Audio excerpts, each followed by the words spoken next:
uno la escucha, la doctora Olmos, y siente que ese es el reflejo de lo que muchos no podemos ver, ¿no? Adentro de una terapia intensiva, lo que se está viviendo con esta pandemia. Y en base a ese reflejo y a esos números es que se tomaron estas decisiones y estas restricciones. Y el gobernador Schiaretti tratando de hacer equilibrio para evitar más enojos. De todos modos, ya hay varios sectores enojados con estas nuevas restricciones. Del tema nos ocupamos con Sergio Supo. ¿Cómo estás, Sergio? Hola, ¿qué tal, Silvia? Muy buenas tardes. Efectivamente, las restricciones que anunció el gobernador Juan Schiaretti hace algunas horas están muy en línea con lo que le resulta posible antes que lo que le resulta ideal a la provincia. Hubiese sido ideal en términos sanitarios un cierre completo por 15 días. Esto es un regreso estricto a aquella cuarentena de fase 1 de marzo a abril del año pasado. Pero eso no es posible. Por eso adecuó la medida a la situación de irritabilidad y de preocupación que tiene particularmente el sector comercial de Córdoba, que ya la semana pasada, semana en la que había una virtual regreso a la fase 1 en todo el país, a la que Córdoba adhirió, ya la semana pasada, decía, estos sectores comerciales y gastronómicos habían comenzado a desoír esta normativa, especialmente en el interior de la provincia, especialmente en la mayoría de los barrios de la ciudad de Córdoba.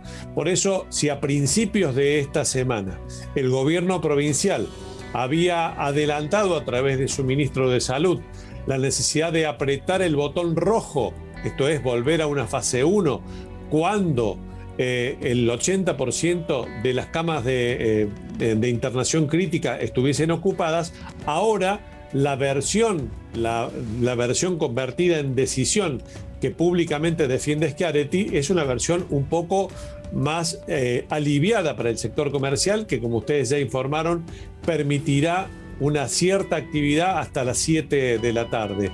Había en el gobierno provincial, y esto fue escalando a medida que avanzó la semana, una creciente preocupación por la posibilidad de hacer cumplir las normativas.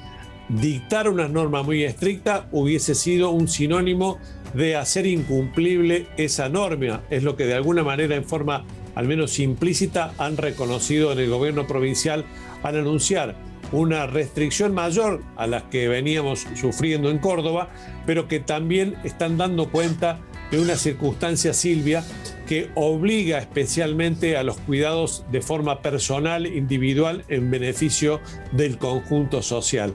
Hay que saber que la restricción tiene un límite, y ese límite fundamentalmente está determinado por la conducta personal de cada uno de nosotros.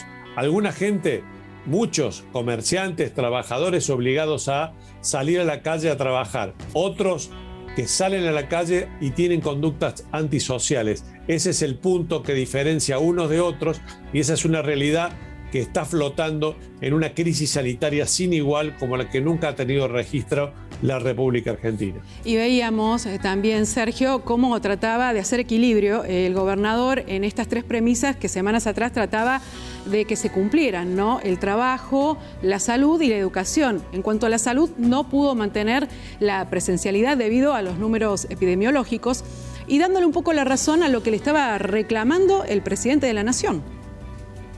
Digamos que interrumpir las clases presenciales es lo que menos costo político puede llegar a tener en este momento, porque es una medida que se puede aplicar y que se va a cumplir inexorablemente. Esto es, no tendrá resistencia, más allá de que a muchos padres, por supuesto, les moleste que se interrumpan las clases presenciales. Pero lo concreto es que desde el punto de vista de la gastronomía y de los comercios no esenciales que permanecerán abiertos, el gobernador privilegió que se mantenga la actividad. ¿Por qué?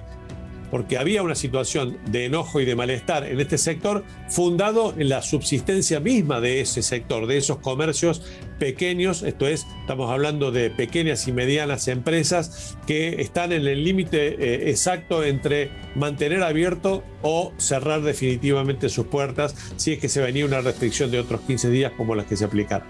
Sergio, bueno, ojalá que estas restricciones den sus frutos dentro de 14 días y puedan bajar el nivel de camas críticas. Por ahora tendremos que esperar. Muchísimas gracias.